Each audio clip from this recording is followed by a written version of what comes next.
imagine your handlers, people that are your handlers, okay? If I go to your handler and I say, hey, here's what we like to do something with Joe. Let's just say you and I have never had any interaction together. I'd like to pitch Joe XYZ show or do this. Okay. He says, let me get back to you. If they're professionals, there's one of two things that happens. One, he comes up to you. If he doesn't get back to me, my interpretation is Joe's not interested. Right. Or they forgot to follow up, okay, because they're so busy. Let's give them the benefit of the doubt that they forget to follow up. But if it happens 3 different camps, it's not the team. You don't want to do a lot of these tough long-form interviews. So I don't know. This is going to be a very interesting election cycle to see what will happen. I don't think a lot of people think Joe's going to be there at the end. Also, Kamala, what do they do with her? Oh, my God. If he steps down, what do they do with her? Do people demand that she runs? I think one person will lose their minds if Joe steps down. Someone would absolutely lose her shit. You know who that is? Who? Hillary. Yeah. She's not the first. Kamala becomes the first president. You know, if he steps down before, right, or if he finishes, I mean, that's some crazy stuff right there. Yeah, I just can't imagine the United States wants President Kamala Harris. I don't think anybody wants that. Nobody wants that. I mean, maybe some people would prefer that over President Trump, but nobody wants that. And nobody wants President Newsom either. Nobody believes in that guy. That guy's a fucking con man.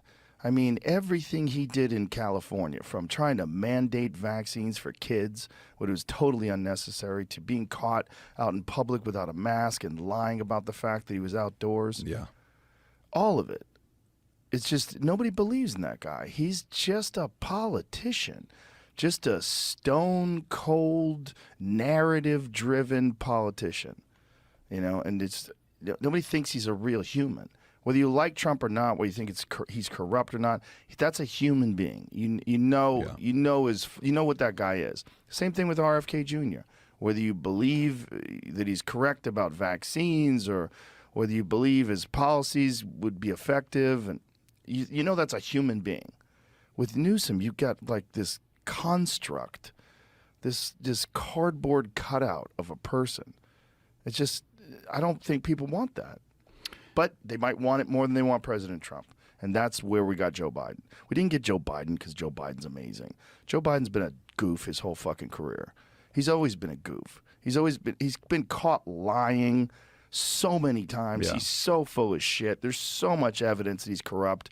Just undeniable evidence of corruption. And the stuff with him and his son, and then the guy who just testified that was business partners with Hunter, who talked about all the different things that Joe was involved with. Evan Archer. Yeah. It's fucking undeniable.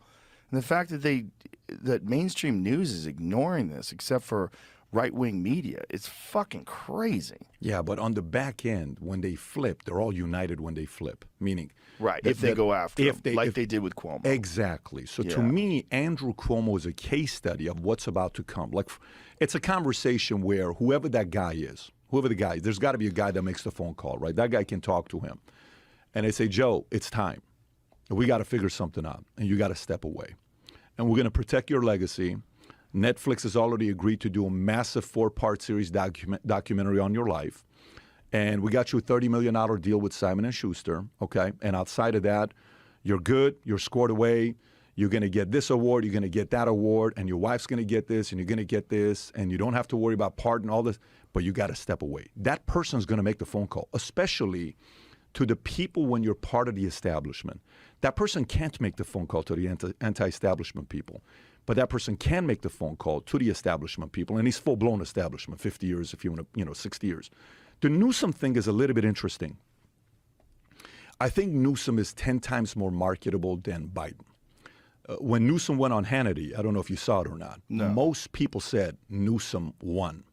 And oh, my God, he did a very good job representing himself as a politician. First of all, what you're doing is you're going in enemy territory, Sean Hannity. Sean Hannity is a Trump guy, so you're willing to go to anybody, and you go to him. You didn't go to somebody that's a little safer. You went straight to him.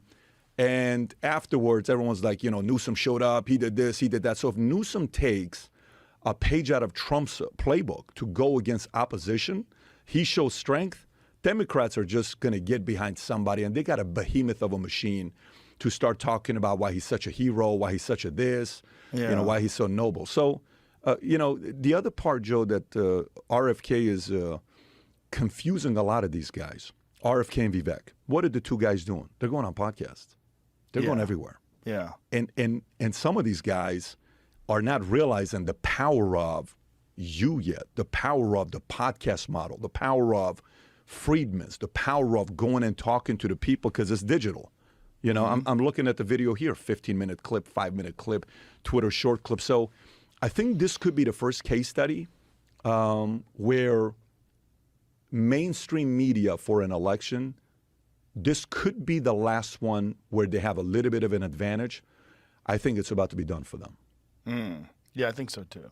Well, it's a terrible format. I mean, mainstream media has always been hampered by the fact they have ads every 7 minutes. It's always been every conversation is only allowed to have a certain amount of depth to it because you can't expand on things. You can't if you have like something very complicated to discuss. You need to let someone talk without any interruption, and then there needs to be some back and forth. That takes time. It takes a long time for someone to clearly establish when you're talking about the facts of a very important piece of policy or a very important situation that's going on in America. Like, say, the border crisis. You can't talk about the border crisis in 5 minutes. It's super complicated. You can't talk about Title 42 in 40 minutes. You can't talk about any of these things in a short amount of time. You need hours. You need to be able to expand for hours and not be interrupted by commercial breaks. But they're hampered by that model. It's always going to be, and then they're also hampered by the fact that you don't get individual, unique voices and perspectives.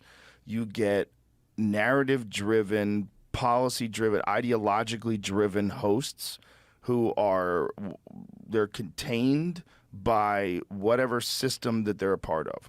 They're contained by their executives and the producers and the people behind the scenes, and they only have so much leeway for opinion. We saw that with Tucker.